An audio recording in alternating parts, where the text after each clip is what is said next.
मैं कचहरी में अपने किसी काम से गया था। मेरे सामने एक व्यक्ति, बुजुर्ग व्यक्ति थे। मैंने लगभग 70 वर्ष की उम्र रही होगी, 70-75 वर्ष की उम्र थी, मुझे दिखाई दिए। तो मैंने उनसे पूछा कि क्या आप मुझको पहचान रहे हैं? उस समय मैं जवान था।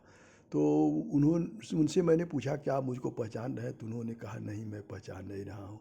तो हमने कहा कि आपका नाम फलाने है? तो उन्होंने कहा, हाँ। हमने कहा, आप पुराना गोरखपुर में आपका मकान था, पुराना गोरखपुर में रहते थे? कहे, हाँ।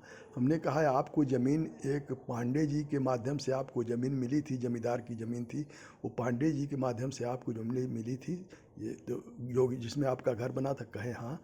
हमने कहा, मैं उसी पांडे जी का लड़का हूँ और अपने काम से यहाँ कचहरी में मैं जो है वह आया हूँ और बार बार आता रहता हूँ। तो मैंने आपको देखा तो मैंने पूछ लिया। तो जब वो सुने मेरा परिचय, जब उन्होंने सुना तो वो मेरा पैर पकड़ लिया और रोने लगे। हमने कहा, क्यों रो रहे हैं? बताइए क्या बात है? तो मैंने आपको इधर कई वर्षों से नहीं देखा, आप दिखाई नहीं दिए हैं। तो उन्होंने कहा कि भैया, मैं अपनी कहानी बता रहा हूँ। उन्होंने कहा कि आप तो जानते होंगे शायद कि मेरे बाल बच्चे नहीं थे। मैं अपने साले के और उनके परिवार को अपने साथ रखा था कि उससे जो है मेरी पत्नी जो है अपने भाई और उनके परिवार के साथ खुश रहेगी। तो इसीलिए मैंने जो है वो अपने साले के परिवार को रख लिया था। तो कहे कि मैं सरकारी काम से वो बाहर गया था। तो जब बाहर काम करके लौटा तो मेरी पत्नी ने बताया कि भैया, मेरी तबीयत खराब थी कुछ, तो भैया मुझको अस्पताल ले गए थे, मेरा दवा ववा कराए हैं। और वहाँ तो कहे, क्या कौन दवा? कहे करे, वहाँ बहुत जो है वो लोग थे और वो मेरा वो टिकट की तरह जो है वो रुपए की तरह कागज़ था, उसी पर मेरा अंगूठा निशानी लगा है, फोटो वोटो लगा है। तो उन्होंने कहा कि ऐसा कौन दवा हुआ है? तो कहीं नहीं, ऐसे ही हुआ, बड़े लोग थे वहाँ पर। तो वो इतनी सीधी थी, गाँव की औरत थी, उनको ये भी नहीं पता था कि वो कचहरी में गई थी, वो वकील थे वहाँ पर और उनके साथ क्या हुआ है। फिलहाल जब उनको पता चला कि कुछ न कुछ तो गड़बड़ हुआ है, तो वो जाके पता किए, तो पता चला कि उनके साले ने अपनी बहन से, उनके बहन के अपनी पत्नी के नाम से वो मकान बनवाए थे। अधिकतर लोग जो है वह जो नौकरी में रहते हैं, कुछ कारण होगा कि अपनी पत्नी के ही नाम से वो मकान बनवाते हैं। क्यों बनवाते हैं मैं नहीं जानता। तो अगर वो पत्नी के नाम से न होता, उनके नाम से होता, शायद इतनी बड़ी धोखा न होती। तो वो जो है वो उन्होंने अपनी बहन से वो मकान अपने नाम बैनामा करा लिया था, मकान उनका हो गया था। तो वो जब इस बात को जान गए तो चुप हो गए। लेकिन कुछ दिन के बाद ये बात भेद खुल गया। जब उनके पत्नी को इस बात की जानकारी हुई कि मेरे भाई ने मेरे मकान को अपने नाम करा लिया है, तो उनको शॉक लग गया। उनको ये शॉक लगा कि मेरा जितना कुछ है, जो मेरे पास पैसा है, गहना है, जो मेरी संपत्ति, जहाँ-जहाँ जो-जो संपत्ति है, सब मैं भाई को ही देने वाली थी, भाई के लड़के को देने वाली थी। और उन्होंने मेरे साथ ऐसा क्यों कर दिया? और उस शॉक से वो कुछ वो मर गईं। अब कैसे मरी ये बहुत जानकारी नहीं हुई, तो उन्होंने कहा वो मर गईं। तो उसके बाद कहे कि मैं चुप हो गया और किसी से कुछ नहीं कहा। मैं एक दिन वो बिना कुछ बताए अपना सब सामान-वामान छोड़ के मैंने घर छोड़ दिया। और कहे कि मैं इधर-उधर कुछ दिनों तक, पैसे की कमी नहीं थी, तो मैं कुछ दिनों तक तो इधर-उधर ऐसे गुमनाम घूमता रहा। और उसी बीच जो मैंने अपने जो रिटायर्ड दोस्तों से वह संपर्क किया, और रिश्तेदारों से नहीं संपर्क किया, दोस्तों से संपर्क किया।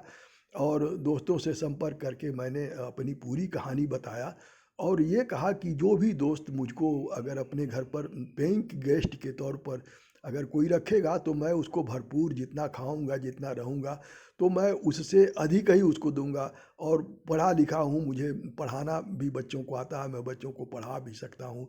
और घर का कुछ काम कर दिया करूँगा, जैसे अपने निजी अपने अपने परिवार का होता है, उसी तरह से मैं रहूँगा।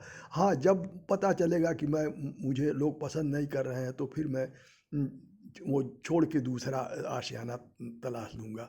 तो वो क्या किए कि ऐसे ही कुछ दिनों तक इस मित्र के वहाँ, उस मित्र के वहाँ वो भटकते रहे। ज़िंदगी कुछ दिन तक चलती रही। इसी बीच उनका कोई जान पहचान का कोई मित्र मिला और कहा कि ऐसी ज़िंदगी तो कहाँ तक इंतज़ार करेंगे मृत्यु का, इससे अच्छा है कि कुछ कीजिए।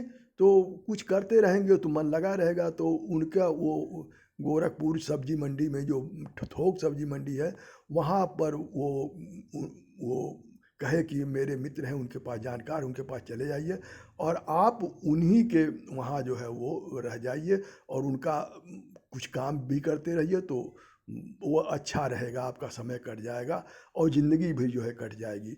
तो वो कहे कि मैं उसी ठेकेदार के पास गया जो वहाँ पर थे सब्जी मंडी में, और जब उन्होंने मेरी बात पूरी सुनी तो उन्होंने कहा आप यहीं रहिए, आपके खाने पीने रहने की सब व्यवस्था यहीं रहेगी और आप अपना पेंशन और आप अपना जो आपके पास पैसा है उससे मेरा कुछ मतलब नहीं। आप उसको जहाँ चाहिए जैसे चाहिए वैसे दान कीजिए, खर्च कीजिए, मुझसे मतलब। मैं आपसे काम कराऊंगा तो आपको कुछ और अलग से दूंगा और खाने पीने रहने की व्यवस्था करूंगा।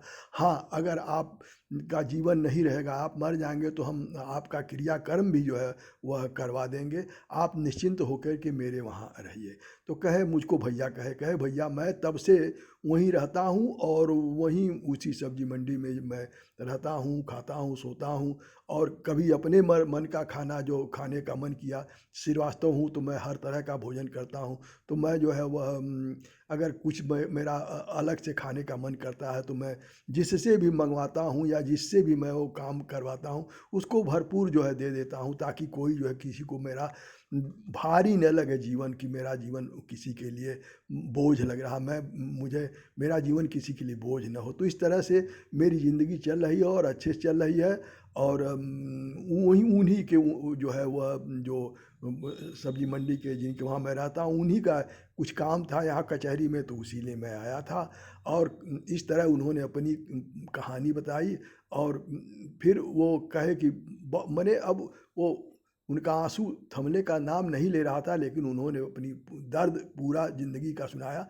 और मैंने कहा कि देखिए ये तो मरना तो सबको है और वो आपके जो कहे कि मैं तो उस रास्ते को भी छोड़ दिया हूँ, मैं उस रास्ते से नहीं गुजरता। अगर उस तरफ जाना होता है तो मैं दूसरे रास्ते जाता हूँ, उस जगह से, उन लोगों से जिसको ये मन में उनके प्रति द्वेष नहीं है लेकिन घृणा पैदा हो गई, ऐसे लोगों से सिर्फ घृणा ही किया जा सकता। तो उन्होंने कहा कि मुझे तो उनके और उनके परिवार के बगल से गुजरने से घृणा हो गई है और लड़ेंगे क्या उनके प्रति हम, कोई क्लेम हमारा नहीं है। क्लेम उनको, जो उनको दंड देना होगा वो भगवान देगा और अगर भगवान तो है ही है। उन्होंने कहा मुझे ये भी विश्वास है कि भगवान है और भगवान दंड देता है और देगा। और उन्होंने कहा कि मैं जो है वह अब एकदम खुश हूँ और मेरी ज़िंदगी अब मैं लगता है, उन्होंने कहा लगता है कि मेरा यहीं जो है ये अंतिम सब कुछ यहीं हो जाएगा। तो ये मेरे कहने का मतलब ये है कि जो हम समाज में रहते हैं और पूरी ज़िंदगी बाल बच्चों के लिए और अपनों के लिए जो है वो तरह तरह का वह क्रियाकलाप करते हैं, झूठ बोलते हैं। और तो मैं समझता हूँ कि किसी के लिए भी जो है वह कोई अपना है नहीं और कोई जो है वह वो आज तो और स्थिति खराब हो गई है। तो इसलिए मैं यही, मेरा पोस्ट यहीं पूरा होता है और मेरा यह कहना है कि किसी को धोखा मत दिए। धोखा देने का दंड ज़रूर मिलता है, ईश्वर से मिलता है।